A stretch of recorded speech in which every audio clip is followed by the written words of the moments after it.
지금부터는 이제 그 10번, 우리 강의 노트 10번에 보면은 이렇게 써놨죠. 동아시아 세계의 태동이다. 그렇게 써놨는데, 지난 시기는 그 한이라는 나라가 그 제국 내부에서 발전을 했을 뿐만 아니라 또 외부로도 뻗어가는 중요한 시기이기도 했습니다.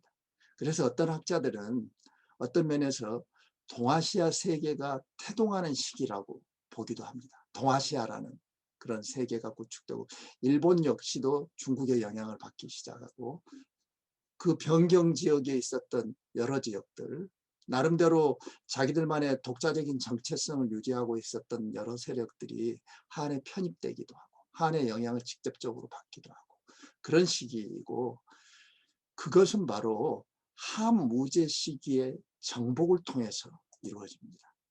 여러분들 이건 다 알죠? 한무제 시기에 여기 지금 이 지도상에 나오는 조선이라는 나라가 정복이 돼서, 위만조선이죠. 여러분들 다 위만조선으로 배웠을 텐데 여기에 한사군이 세워졌죠. 그게 바로 기원전 108년의 일입니다.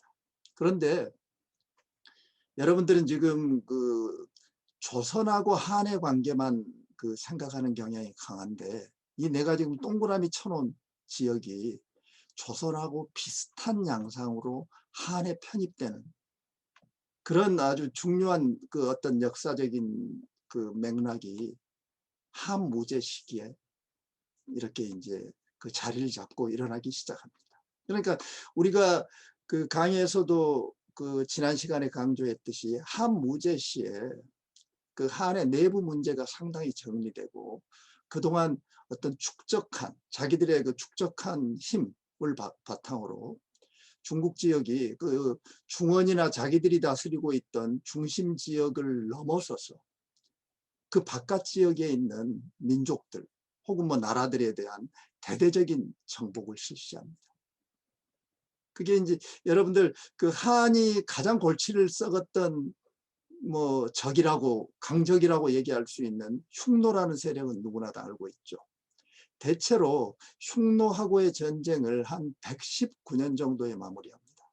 그래서 그 전쟁을 마무리한 기원 이후에 기원전 111년부터 여기 있는 남월, 서남이, 동월, 그리고 마지막으로 조선, 이런 지역을 정복을 해서 우리 이 조선을 정복하고 이 지역에 한사군을 세운 거하고 마찬가지로 이들 지역에서도 다 이런 군들을 설치합니다. 그래서 이거를 우리가 전체적인 맥락에서 볼 필요가 있고, 우리는 지금 이 부분만 항상 떼서 역사를 그렇게 보는 경향이 강했는데, 그 상당히 여러분들이 그 역사 이해가 달라질 수도 있는 그런 부분입니다. 일단 이 4개 군을 간단히 먼저 살펴보고, 오늘 수업에서는 이 남월에 대해서, 남월은 고고학 유적이 비교적 잘 발굴이 되어 있는 지역입니다. 그래서 이 지역에 그 포커스를 맞춰서 좀 상세한 내용을 얘기를 하려고 합니다. 이 하서 지역, 하서 지역에는 사군을 설치했습니다. 보통 이걸 하서 사군이라고 불러요. 그 감숙성 하서주랑에 위치한 하서 사군이 개척된 것은 기원전 121년 무렵입니다. 이거 흉노하고 전쟁에서 승리하고 난 이후에 여기서도 그 사군을 설치했는데, 원래 흉노의 이 지역은 흉노의 주요 근거지 중 하나로 흉노 방어의 중심지였습니다. 그래서 북쪽의 흉노하고 남쪽의 그 강족의 연결을 차단하는, 이 지역은 군사적인 요충지였어요. 그리고 이 지역은 그 초원 지역하고 가깝죠. 그 유목 활동을 했던 그런 지역이에요. 근데 한 제국은 상당히 특징적인 게, 이 지역은 그 인구 자체가 좀 많지 않았을 가능성이 커요. 그러다 보니까 그 섬서성 지역, 이 지역에 살던 사람들을 중심으로 대대적인 3인 정책을 실시합니다. 그래서 정착 농민을 여기에 이제 보내서 이 지역에 많은 사람들이 살게, 그래서 아마 이제 흉노하고 방어선을 보다 더 안정적으로 유지하기 위해서 이런 정책을 실시하지 않았겠나, 그리고 이 하서 사군 지역은 또 어떤 지역입니까? 우리가 알고 있는 실크로드 지역이 연결되는 통로죠. 실크로드로. 그래서 서역과 교역도 하고 무역도 하고 어떤 그런 거점으로 발전하면서 군사 경제 지역으로 번성을 하게 됩니다. 그래서 이 지역에는 사민을 하고 일종의 둔정 같은 걸 설치해서 발전해 나갔다. 그리고 이 지역은 결국 그 중국의 군현으로서 중요한 군현으로서 편입되고 그 역사적으로 뭐 이 지역은 확실하게 중국 지역으로 편입이 되는 거죠.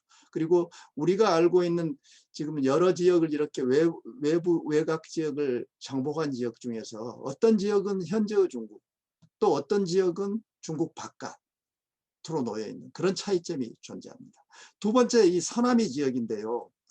서남이 지역은 상당히 독특합니다. 일단 지리적으로 상당히 고립되어 있는 지역이에요. 접근하고 통행이 좀 어려워요. 그리고 또 하나는 이 지역은 여러 족속들이 거주하던 지역이었어요.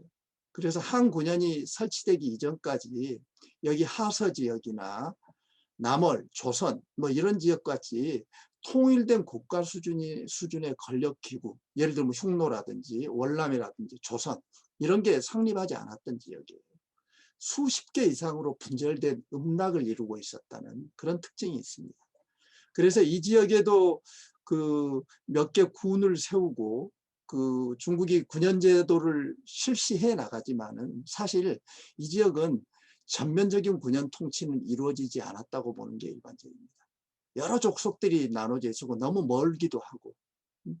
그래서 그럼에도 불구하고 이 지역은 지속적인 한인의 이주하고 한화 과정을 통해서 한인의 대성, 한인의 어떤 큰 집단, 이런 집단과 만이라고 부르는 오랑캐 만이의 수장이 결합되는 방식으로, 그런 방식으로 지역 질서가 유지되었을 걸로 봅니다.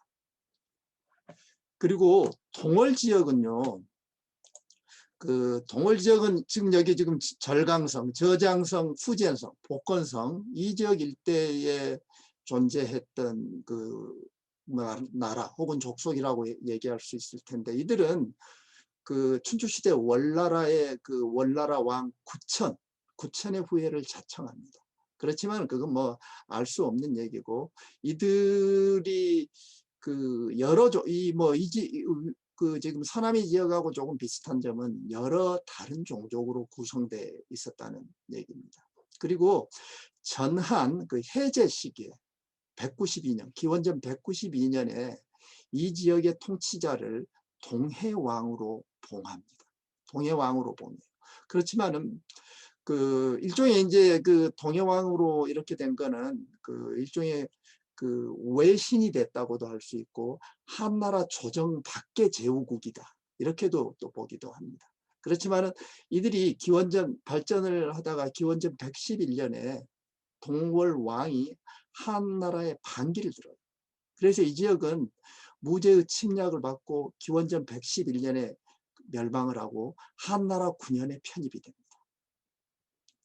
조선은 우리가 다음 시간에 고조선 얘기를 할 때 위만조선 문제랑 같이 다룰 테니까 이거는 그때 오늘 공부한 거랑 다 종합해서 얘기하기로 하고, 이제 오늘은 남월에 포커스를 맞추려고 하는데요. 남월 지역은 사실 상당히 흥미롭습니다. 진시황이 통일한 이후에 기원전 214년에 이 지역을 정복합니다. 진시황이 남월을 정복을 해서 이 지역에다 3개 군을 둡니다. 계림, 상, 남해군 이런 군을 둔 게 이 지역을 정복한 시초였어요. 그래서 이 지역은 다른 지역보다 먼저 사실 군현이 됐던 지역이에요. 그렇지만은 이 지역도 진시황이 죽고 나서 한대로 넘어가면서 상당히 새로운 변화를 겪습니다. 일단 남월부터 구체적으로 보기로 합시다. 지도를 이렇게 가지고 왔는데요. 지금 광동성 광주시의 이 남월의 중심이 있었고, 사실 지금 이 지역은 베트남 북부 지역이죠. 베트남 북부 지역까지 차지하고 있습니다. 남월은 이런 면에서, 어떤 면에서 상당히 우리 위만조선하고도 비슷한 측면이 있죠. 여기 지금 이주도상에서는 지금 고조선에서 이런 식으로 표기를 해놨는데, 이거는 뭐 지도에 따라서 그리고 학자들에 따라서 이 강역의 범위가 조금씩 달라지는 면이 뚜렷하게 나타나죠. 나는 광저우를 2018년에 사실 겨울에 우리 학생들하고 같이 답사를 한 적이 있는데요. 상당히 좋은 인상. 중국 도시를 여러 군데 다녀봤는데 이렇게 좀 편안함을 느낀 도시가 많지는 않았어요. 어떤 느낌이냐면은, 이게 광저우 지금 시내 쪽인데, 이거는 우리 아시안 게임이 열렸죠. 여기서 아시안 게임 야구 경기장입니다. 여느 일본 도시가 연상될 만큼 아주 온화하고 깔끔한 이미지가 느껴지는 그런 도시였어요. 이 지금 광저우는. 그리고 딱 가서 보면은 인종 구성이 다르게 느껴집니다. 베트남이나 동남아시아 인종이 적지 않은 비중을 차지해요. 우리가 육안으로도 그게 쉽게 그걸 확인할 수 있을 정도. 상당히 그들이 비중을 많이 차지하고, 또 하나 재밌는 거는, 이게 지금 이제 광저우시 박물관이고, 광저우 남쪽을 흐르는 주강이라는 강이 있는데, 그 강변에 아주 아름다운 그런 도시, 아름답게 이렇게 만들어진 도시 뭐 한 부분이 있고, 그 지역에 가면은 또 외국인들이 살았던 외국인들의 조개 지역도 잘 보존이 되어 있습니다. 광저우는 명청 시대 때부터 중국이 특히 청대 해금 정책을 취하면서도 바다를 금하는 정책, 광저우만 외국 서양 사람들한테 오픈을 했죠. 그러니까 중국에서 아마 가장 오래 외국 세력들이 오픈된 그런 역사를 지니고 있는 이제 그런 아주 도시이기 때문에 좀 특징적인 그런 면모가 뚜렷합니다. 광동성에도 가면은, 광저우에도 이렇게 큰 광동성 박물관이라는 게 있습니다. 아주 좋은 박물관인데, 한 가지 좀 내가 이 박물관을 가서 조금 다르게 느꼈던 점은, 이런 표현이 좀 어떨지 모르겠지만, 좀 묵직한 고대 역사 유물이 별로 많지 않았다고 할까요? 이 박물관이 이렇게 큰데 고대 역사관이 따로 없어요, 여기는. 그럴 정도로 고대사의 시작이 상당히 좀 늦게 시작이 됐다. 그렇지만은 남월의 역사, 우리가 지금 오늘 살펴볼 남월의 역사는 상당히 강렬한 인상을 주기에 충분합니다. 사실 이 지역의 이질적인 인종적인 구성하고 마찬가지로, 이 지역이 중국 역사의 본류에 편입된 것도 아까 얘기했듯이 진시황의 통일 이후 남해군이 이 지역에 설치된 것부터입니다. 남해군이라는 행정구역이 실시됐죠. 그리고 그것마저 오래 지속되지 못하고 한나라 초기에 이 지역은 아까 지도에서 봤듯이 현재 베트남 북부까지 포괄하는 남월이라는 독자적인 왕국이 만들어졌습니다. 그리고 그 왕국, 남월이라는 왕국이 5대, 5대 93년에 걸쳐서 존속합니다. 굳이 연대를 얘기하자면 기원전 203년에서 111년까지 상당히 오랫동안 존재했죠. 그리고 그걸 세운 사람은 진이 멸망할 당시에, 진시황의 진이 멸망할 당시에 남해군의 군사령관이었던 조타라는 인물이 이제 그 왕조를 세웠는데, 원래 이 조타라는 인물은 북쪽 하북성 출신입니다. 허베이성 출신인데, 이들이 조타하고 또 조타 후예들이 그 지역의 토착 세력들하고 연합해서, 중국에서는 그 남쪽 지역을, 우리도 영남이라는 말을 쓰잖아요. 동남쪽을. 중국도 영남 지역이라고 얘기를 하는데, 오늘날 광동성하고 광서 장족 자치구 대부분, 그리고 복건성 남쪽, 그리고 호남성, 귀주성, 운남성 이런 지역의 일부까지 포함합니다. 베트남의 북부까지도 포괄하고, 이런 지역을 한 상당히 90년 이상 상당히 안정적으로 다스렸습니다. 그리고 이들은 재밌게도 칭제까지 합니다. 그러니까 황제하고 비슷하게 자기들도 칭제를 해요. 근데 그 흔적을 지금 한 1980년대 이래로 발굴된 두 아주 중요한 유적을 통해서 우리가 비교적 상세하게 살펴볼 수 있습니다. 그 첫 번째가 바로 여기 지금 나오는 그 서한 남월 왕 박물관인데 묘를 가지고 만든 겁니다. 근데 일단 그 중심 지역, 남월의 도읍지의 가장 중심 핵심 지역을 그 당시에는 번우라고 불렀어요. 번우라고 불렀고, 그 번우 지역은 지금 그 광저우시의 그 중심지 부분입니다. 그러니까 발굴하기 사실 쉽지 않은데 그럼에도 불구하고 발굴이 잘 돼서 그리고 박물관도 잘 정비돼서 남월왕국의 모습을 재현하고 있습니다. 지금 이제 이 박물관은 1983년에 발굴된 남월국의 2대 국왕입니다. 2대 국왕 이름이 조말이에요. 그리고 시호, 죽고 나서 받은 시호는 문제입니다. 문제의 묘입니다. 사실 근데 지금 이 박물관에 내가 보기에 이 박물관의 명칭에 서한이 붙는 거는 어떤 면에서 중국 중심 표기로 좀 적절하지 않은 면이 있죠. 근데 중국에서는 자기 나라 현재 자기들 영역 내에서 이런 유적이 발굴이 됐고 남월이란 나라의 유적이 자기들이 지금 실효적으로 이 지역을 지배하고 있는 지역이니까 또 중국 입장에서는 이게 서한 시대에 존재했던 전한 시대에 존재했던 그런 묘이니까 서한이라는 것 앞에 또 붙이는 좀 맞지 않은 측면이 있지만 중국 입장에서는 또 이제 그렇게 또 어떤 면에서 할 수밖에 없는 그런 측면도 같이 존재하죠. 그렇지만 엄밀하게 얘기하면은 한하고는 별개의 왕국이었으니까 한 제국하고는 우리 조선처럼 위만조선처럼 별개의 나라로 보는 게 맞다고 볼 수 있죠. 아까도 얘기했듯이 칭제까지 하면서 독자성을 유지한 거대한 왕국이었으니까 이 명칭은 사실상 더 안 맞을 수도 있죠. 그리고 그 묘는 거의 완전한 형태로 발굴이 됐습니다. 이 박물관은 우리가 이제 조금 있다가 또 볼 하북성, 허베이성에 있는 만성한묘라고 유명한 묘가 있습니다.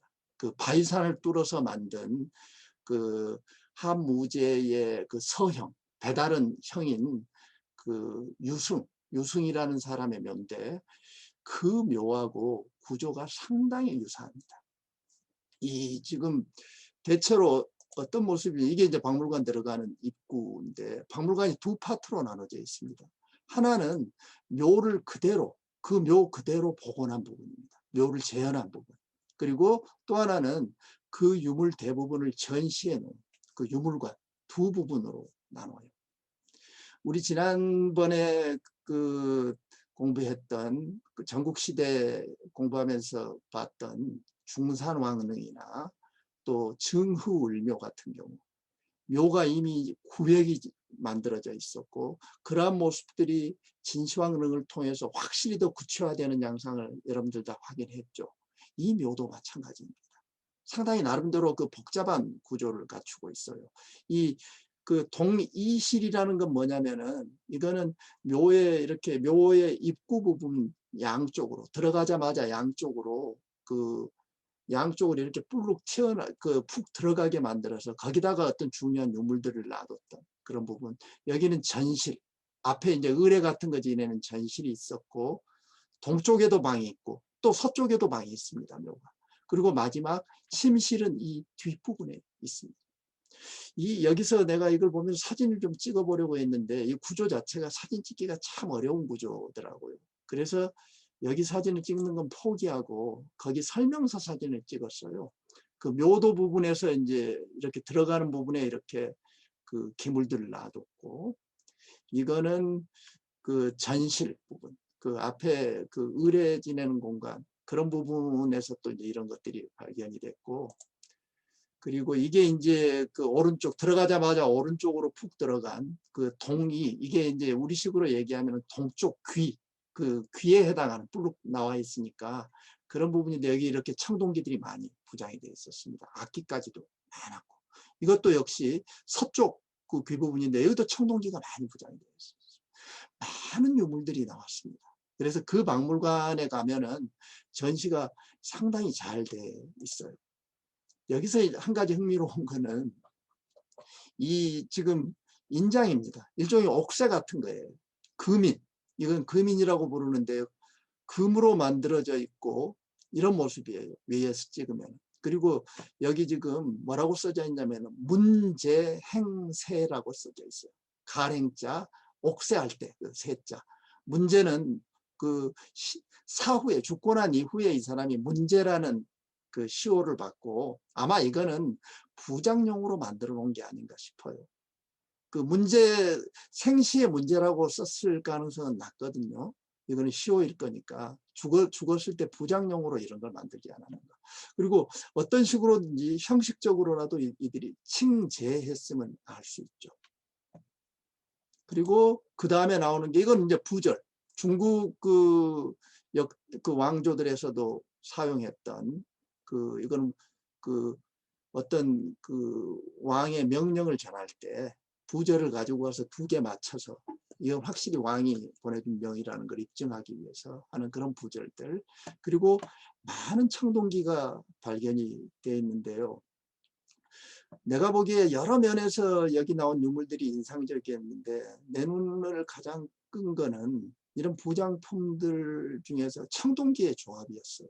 왜 그러냐면은 중원지방에서는 이런 청동기의 조합이 이미 한때에는 다 사라지거든요. 근데 옛날 방식을 그대로 고수해요. 지난번에 우리 봤던 하북성에서 발견된 중산왕릉이라는 거기서도 그런 양상들이 좀 나타났거든요. 이전에는 사라진 청동기 양식들을 아직 고수하면서 중심부에서 썼던 그런 양상이 여기 이제 그 변경에 있던 나라에도 그런 양상이 나타나요. 그래서 한 제국에 강한 문화적인 영향하에 있었지만 나름대로 독자성을 간직한 그런 흔적.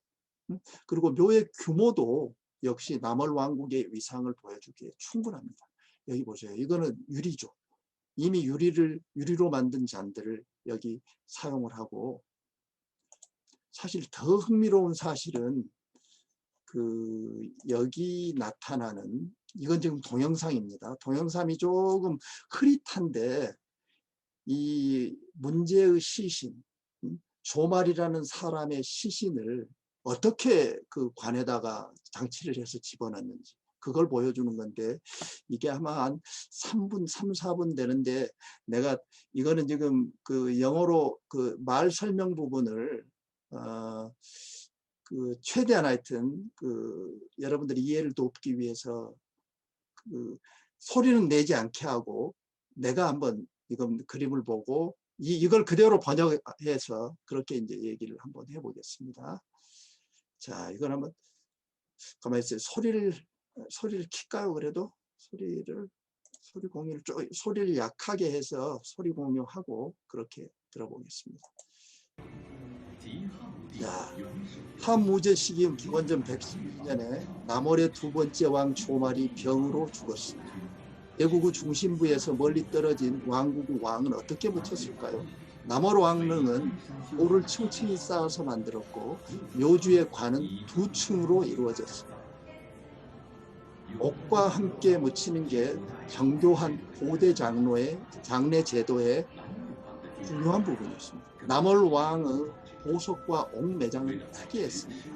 시신을 잘 유지하기 위해서 왕은 자신의 시신을 감싼 다량의 부장용 옥을 사용했습니다.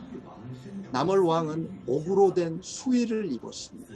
수의는 2291개 조각의 옥을 실크로 꿰맸습니다. 머리, 몸통, 소매, 장갑 등 10부분으로 구성되었습니다.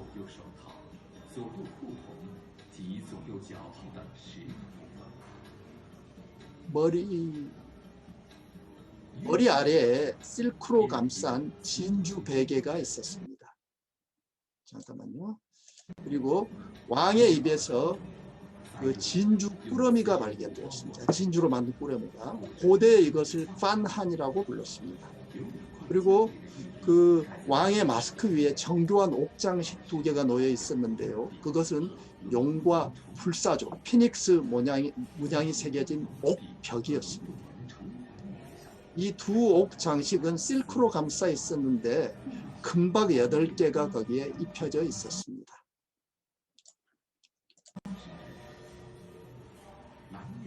손은 아치 모양 용을 쥐고 있었고 발 아래에 이중으로 된 옥벽이 있었습니다. 보석이 그 염주처럼 치장된 상의는 고대의 주루라고 불렀습니다. 그것은 옥수위를 감싸고 있었고 이러한 보석의 대부분은 하늘색 유리알이었습니다. 옥수위 안에서 옥벽 14개가 발견되었습니다. 옥수위 위에서도 옥벽 10개가 있었고요. 내관의 왼쪽에 펜던트 3개가 있었고 오른쪽에도 작은 옥벽 3개가 대칭으로 놓여 있었습니다.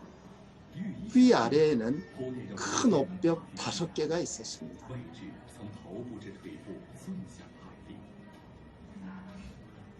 왕은 자신의 시신을 보존하기 위해서 많은 매장용 옥을 사용했습니다. 병원을 인도하기 위해 의뢰용 옥도 사용했지요. 후위 맨 윗부분에 병 모양의 원형 옥 장식이 있었는데 이 부분이죠. 영혼이 몸에서 빠져나가는 곳으로 생각했을 겁니다. 머리 부분 상자 안에 슬기 상자 윗부분에서도 7개의 큰 옥벽이 부장되어 있었고 다리 쪽에서는 139개의 토기로 만든 벽이 발견되었는데 그게 4개의 덤이었습니다. 이 토기 벽 아래에서 옥벽 2개와 멋진 은상자가 발견되었습니다. 반 바깥에 각 모서리에 옥벽 4개가 놓여 있습니다. 왕은 장례용 보석과 옥 외에 다른 많은 보물과 함께 있었습니다. 다른 관람실에서 이것들에 대해서 살펴볼 수 있습니다. 너무 기니까 그냥 여기까지만 볼게요. 이건 이렇게 그 옥을 감싼 방식은 사실 여러분들 양저문화 이래로 우리 신석시대 공부할 때 양저문화 이래로 중국의 상당히 넓은 지역에서 보편적으로 출현하는 양식인 걸 알고 있죠. 그런데 이 지금 조말의 시신 역시도 그 방식을 그대로 사용을 했는데 상당히 독특하게 했어요. 그리고 아까 지금 내가 시간이 너무 많이 가서 적당하게 끊었는데 그 뒤에 나온 부분에는 그 시신 주위에 또 부장이 된 다른 보석을 또 설명하고 있습니다. 다양한 그 장식품이 더 많이 사실 있었어요. 근데 옷 부분만 지금 이제 여기서는 설명을 했는데요. 또 하나 중요한 게 지금 아까 이거는 왕릉에 대해서만 얘기를 했고 그러니까 그 남월의 왕이 얼마나 많은 큰 권한을 누리고 있었는지 그 서한의 황제만큼은 아니더라도 그 지역에서는 상당히 강력한 체제를 구축하고 있었음을 이 묘를 통해서 어느 정도 살펴볼 수 있죠. 그런데 이 묘 못지않게 중요한 게 왕궁이 발견이 됐는데 이거는 현재 광저우의 중심이자 옛날 고대 번우라고 불렀던 도시 이름이죠. 그 당시 번우의 중심지이기도 했던 지금 현재 중산서로라고 광저우의 핵심 지역입니다. 우리로 말하면 뭐 이제 명동이나 이런 지역 같은 거기에서 위치한 남월 왕궁 박물관입니다. 이게 남월 왕궁 박물관이에요. 지금 빌딩에 이렇게 쌓여 있죠. 빌딩 숲에. 그 안에 이런 거를 지어놨어요. 이게 남월 왕궁 박물관의 모습인데 이거는 정말 말 그대로 남월 왕궁의 궁궐과 정원 부분을 발굴 모습 그대로 재현해 둔 그런 박물관입니다. 그리고 고대의 배수로, 샘, 이거 지금 여기 다음에 나오는 거 이건 샘이거든요. 이게 고대 배수로, 샘 이런 유적들이 제대로 참 잘 정리되어 있어서 내가 보기에 참 인상적인 그런 박물관이었습니다. 규모는 아주 크지는 않습니다. 그리고 더 흥미로운 거는 왕궁터에서 이렇게 상당히 많은 목관들이 발굴이 됐어요. 그래서 이게 이들의 어떤 그 행정체제에 관한 그런 행정문서의 일부도 있고, 또 당시 그 왕궁의 현황하고 그 유적지에 대한 아주 소중한 정보를 제공합니다. 이게 이제 원상태 발굴된 모습이죠. 이렇게. 이걸 발굴해서 정리를 해서 이렇게 나왔다. 그러니까 이들은 문자까지 그 중국 그 한나라 그 황실 방식을 그대로 모방해서 문자 자기들 나름대로 문서 행정까지 실시했던 그런 사람. 그리고 이 박물관에서는 또 남월 이후에 광저우 지역을 영위했던 여러 왕조들의 유물과 역사까지도 또 살펴볼 수 있습니다. 그 한무제는 그런데 남월을 정복하고 나서 거기에 7개 군을 세웁니다.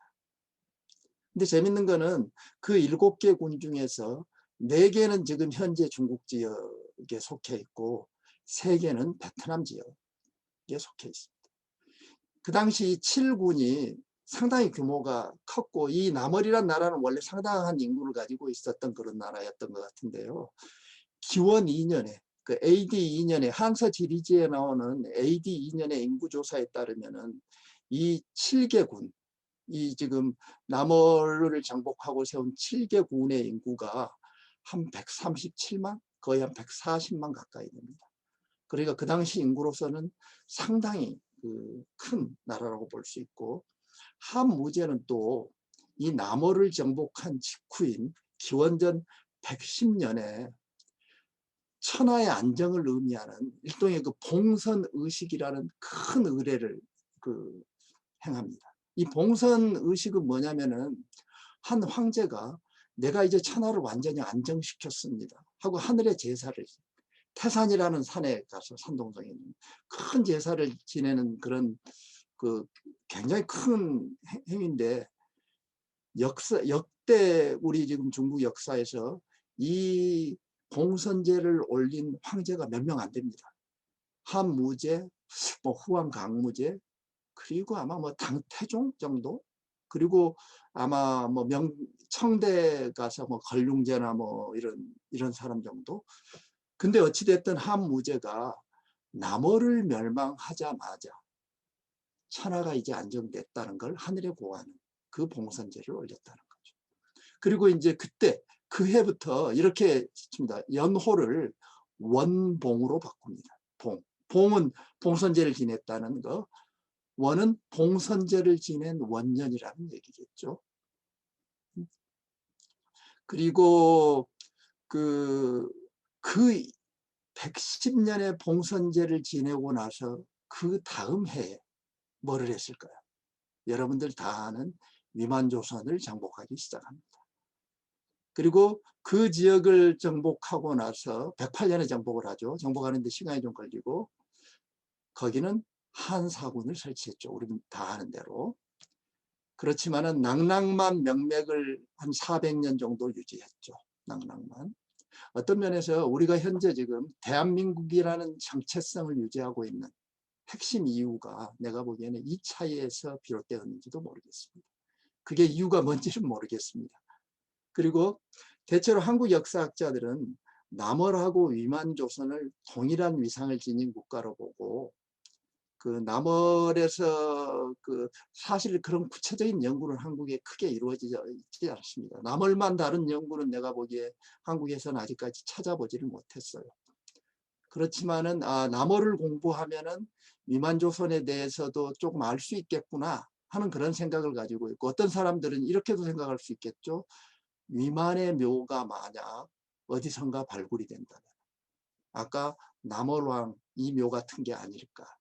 근데 그거는 속단하기는 어려울 것 같습니다. 남월하고 위만하고의 위상을 동일하게 볼 수 있을지 그것도 의문의 여지가 있고, 일단 인구나 사이즈 면에서도 좀 차이가 있었을 것 같고, 그래서 이거는 앞으로 더 연구, 더 발굴을 기다려야 될 것 같고, 내가 보기에 지금 한국에서 남월을 전문적으로 연구하는 사람이 이제 나올 때가 되지 않았나. 상당히 늦었다고도 볼 수 있겠습니다. 이 남월 상당히 중요한 고고학 발굴 자료가 있고 문자 자료까지 이렇게 발굴이 됐는데, 앞으로 이 남월에 관한 연구가 좀 많이 제대로 이루어져서 우리가 위만조선의 양상을 간접적으로라도 좀 살펴볼 수 있는, 그게 맞을지 안 맞을지 속단할 수는 없지만 그런 계기가 되면 좋을 것 같습니다.